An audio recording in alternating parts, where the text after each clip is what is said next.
اعوذ باللہ من الشیطان الرجیم بسم اللہ الرحمن الرحیم معزز ناظرین السلام علیکم ورحمۃ اللہ وبرکاتہ۔ اللہ کا یہ پیغام پہلے بھی نازل ہوا، نوح پر، موسیٰ پر، عیسیٰ پر، لیکن لوگوں نے اسے بدل دیا۔ اب رسول اللہ پر یہ پیغام پھر نازل ہوا۔ یہ قرآن ہے مگر اس میں مستقبل کا تو کوئی ذکر نہیں ہے۔ غور و فکر کرنے والوں کے لیے ہر علم موجود ہے، اس میں ہر راز سے پردہ اٹھاتا ہے یہ۔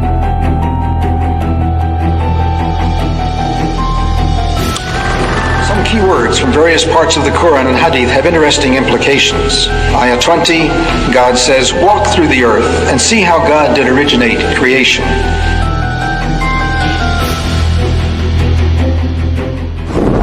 انسان اس زمین پر قدم رکھتے ہی اس دنیا کو سمجھنے، بناوٹ، نظام اور رازوں کو جاننے کی جستجو میں لگ گیا اور اسے کائنات میں ایسی نشانیاں دیکھیں جس نے اسے سوچنے پر مجبور کر دیا کہ یہ دنیا بغیر کسی خالق کے نہیں چل رہی ہے اور نہ اتنا پیچیدہ نظام بغیر کسی کنٹرول کے چل سکتا ہے۔ اس سوال کا جواب اللہ رب العزت نے اپنے پیغمبروں پر نازل کردہ آسمانی کتابوں میں دیا ہے، لہٰذا جب قریش مکہ حضرت محمد صلی اللہ علیہ وآلہ وسلم سے کوئی معجزہ دکھانے کو کہتے تو حضور صلی اللہ علیہ وآلہ وسلم انہیں یہی جواب دیتے کہ یہ قرآن ہی آپ صلی اللہ علیہ وآلہ وسلم کا سب سے بڑا معجزہ ہے، کیونکہ یہ کتاب نہ صرف اس زمانے کے حالات و واقعات اور تمام مسائل کے لیے نور و ہدایت تھی بلکہ آنے والے زمانے کے لیے بھی مشعل راہ ہے، جس میں فلکیات، نباتیات، طب، جنیات، طبیات، مابع طبیات،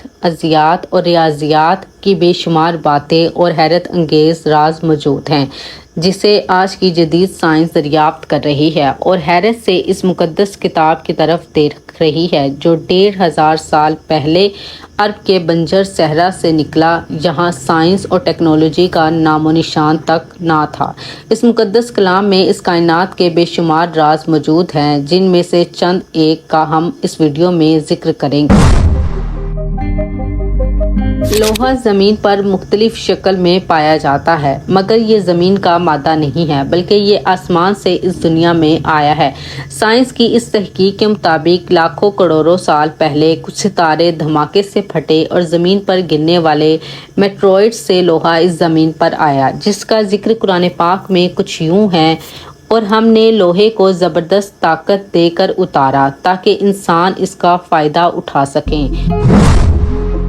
آج سے 1400 سال پہلے جب کوسمولوجی کا علم موجود نہ تھا اور نہ ہی ٹیلیسکوپ کی ایجاد ہوئی تھی، اس وقت قرآن پاک نے اس کائنات کے بارے میں کہا تھا: اور آسمانوں کو ہم نے اپنی قدرت سے بنایا اور بے شک ہم اسے پھیلاتے جا رہے ہیں۔ اس کی تصدیق 20ویں صدی کے عظیم سائنسدان اسٹیفن ہاکنگ نے اپنی کتاب a brief history of time میں کی ہے۔ ہاکنگ نے لکھا ہے کہ یہ کائنات پھیل رہی ہے اور یہ اس صدی کی سب سے بڑی دریافت ہے۔ اس آیت کی تشریح میں مشہور مفکر ابن العربی نے بھی اپنی تحریر میں لکھا ہے کہ اللہ رب العزت کی تخلیق کا یہ عمل مسلسل جاری ہے اور یہ کائنات پھیلتی جا رہی ہے۔ حضور صلی اللہ علیہ وآلہ وسلم پر ابو جہل کے متعلق ایک آیت نازل ہوئی: یقیناً اگر یہ باز نہ رہا تو ہم اس کی پیشانی کے بال پکڑ کر گھسیٹیں گے، ایسی پیشانی جو جھوٹی خطا کار ہے۔ یہ آیت اس لیے نازل ہوئی تھی کیونکہ ابو جہل بہت جھوٹ بولا کرتا تھا۔ اس آیت میں دماغ کے سامنے والے حصے کو جھوٹا کہا گیا ہے۔ آج جدید سائنس ہمیں بتاتی ہے کہ دماغ کا پری فرنٹل ایریا یعنی سامنے والا حصہ ہی سچ اور جھوٹ بولنے کا ذمہ دار ہوتا ہے۔ یوں قرآن پاک نے پیشانی کی طرف اشارہ کر کے اس سائنسی حقائق کو صاف کر دیا ہے۔ سورہ قیامہ میں اللہ رب العزت نے ارشاد فرمایا ہے کہ ہاں ضرور کریں گے، ہم تو قادر ہیں کہ اس کی پور پور تک درست کرتے۔ دراصل آدم علیہ السلام سے لے کر قیامت تک آنے والے ہر شخص کا الگ الگ فنگر پرنٹ ہوتا ہے، یہاں تک کہ جڑواں بچوں تک کے فنگر پرنٹ مختلف ہوتے ہیں۔ یہ فنگر پرنٹ ایک انسان کی سب سے انفرادی شناخت ہوتی ہے جسے آج 20ویں صدی میں فورینسک سائنس استعمال کر رہی ہے، لیکن قرآن پاک میں اسے 1400 سال پہلے ہی بیان کر دیا گیا ہے کہ بروز قیامت اللہ رب العزت انسان کی ہڈیوں اور انگلیوں کے پور پور تک درست کر کے اسے زندہ اٹھائے گا۔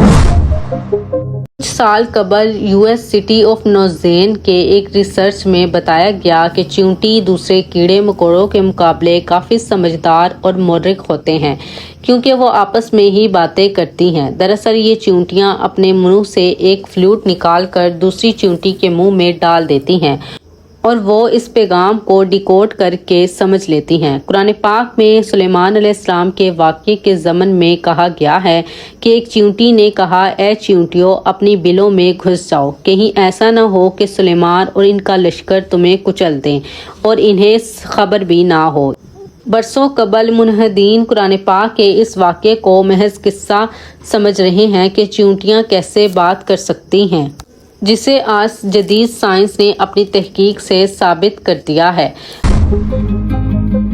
قرآن پاک میں میتھمیٹیکل کیلکولیشن کے حیران کر دینے والے حقائق اشارے موجود ہیں۔ مثلا قرآن پاک میں لفظ البحر یعنی سمندر 32 دفعہ آیا ہے اور لفظ البر یعنی زمین 13 دفعہ آیا ہے۔ ریاضی کے پرسنٹیج کے اصولوں کے تحت دونوں نمبرز کو جمع کریں تو 45 کا عدد نکلتا ہے، یعنی سمندر کا تناسب 41% اور زمین کا پرسنٹیج 28% بنتا ہے۔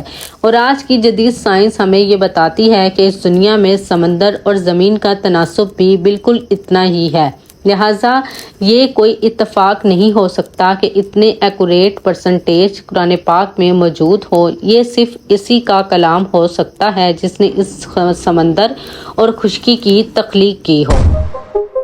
دنیا کا ہر جاندار خلیوں سے بنا کر ایک مخلوطی مخلوق ہے اور خلیوں یعنی سیل سے ہی تمام جانداروں کی تخلیق ہوئی ہے۔ ان خلیوں کا مرکزی کردار کروموسومز ہوتا ہے جس سے DNA بنتا ہے۔ دراصل دنیا کے ہر جاندار کے اندر مخصوص تعداد میں کروموسومز پائے جاتے ہیں۔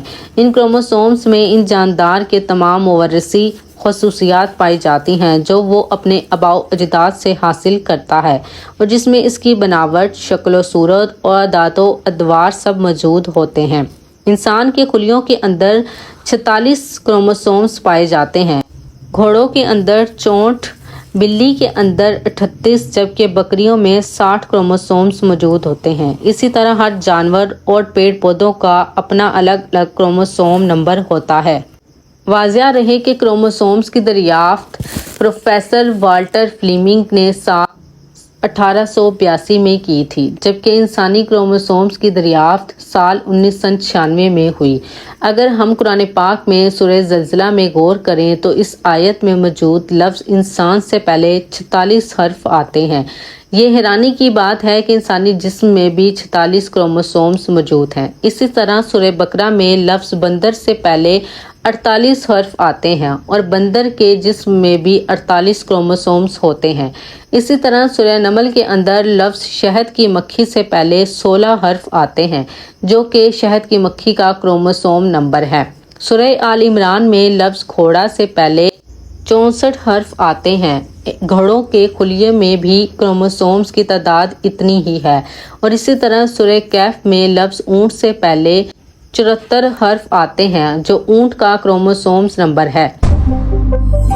قرآن پاک میں بے شمار سائنٹیفک فیکٹس کے علاوہ بہت ساری پیشن گوئیاں یعنی فیوچر پریڈکشن موجود ہیں، جن میں بہت سی پیشن گوئیاں وقوع پذیر ہو چکی ہیں اور کچھ ہونا بھی باقی ہے۔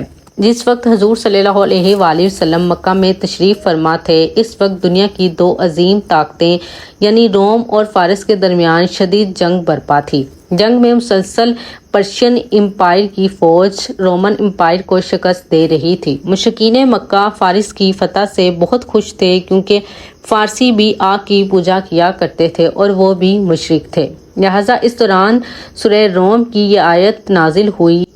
روم والے قریب قریب زمین میں مغلوب ہو گئے مگر وہ اس شکست کے بعد چند ہی سالوں میں غالب آ جائیں گے۔ عربوں کے لیے یہ پیشن گوئی بالکل بھی قابل یقین نہ تھی، کیونکہ رومی مسلسل شکست پر شکست کھا رہے تھے۔ لیکن چند ہی عرصے بعد کیسے روم قسطنطنیہ دنیا سے باہر نکلا اور اس کی فوجوں نے فارسیوں پر بے درپے حملے کیے، جس سے فارسیوں کو شکست ہوئی اور رومی غالب آ گئے۔ رومیوں کے متعلق یہ عالمی پیشن گوئی کوئی معمولی بات نہ تھی، بلکہ یہ قرآن پاک کا ایک حیرت انگیز معجزہ تھا جس نے قریش مکہ کو بالکل حیران کر دیا تھا۔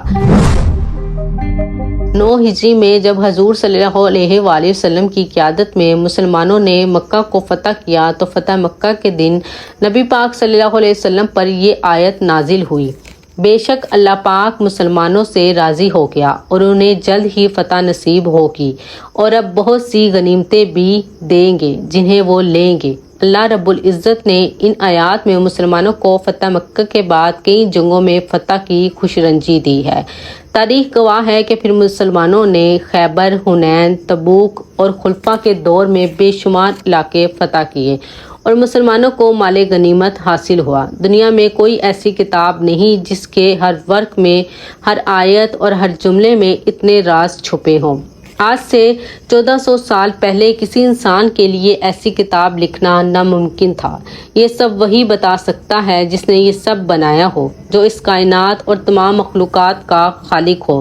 قرآن پاک کے اور کتنے سارے راز اور پیشن گوئیاں مستقبل میں نکل کر سامنے آئیں گے، یہ تو وقت ہی بتائے گا، لیکن بات واضح ہے کہ انسانی دماغ کا قرآن پاک کو سمجھنے کا یہ سفر اب بھی نامکمل ہے اور یہ سفر اپنی منزل کی جانب رواں ہے۔ امید کرتی ہوں کہ آپ کو یہ ہماری ویڈیو اچھی لگی ہوگی، اور اگر آپ کو ہماری یہ ویڈیو اچھی لگی تو ہمارے چینل کو ضرور سبسکرائب کریں اور بیل آئیکن کے بٹن کو بھی دبا دیجیے گا تاکہ نئی آنے والی ہر ویڈیو آپ لوگوں تک پہنچ سکے۔ اسی کے ساتھ میں آپ لوگوں سے اجازت چاہتی ہوں۔ اپنا اور اپنے پیاروں کا بہت خیال رکھیے گا اور اللہ اور اس کے رسول صلی اللہ علیہ وسلم سے بہت محبت کیجیے گا۔ اللہ حافظ۔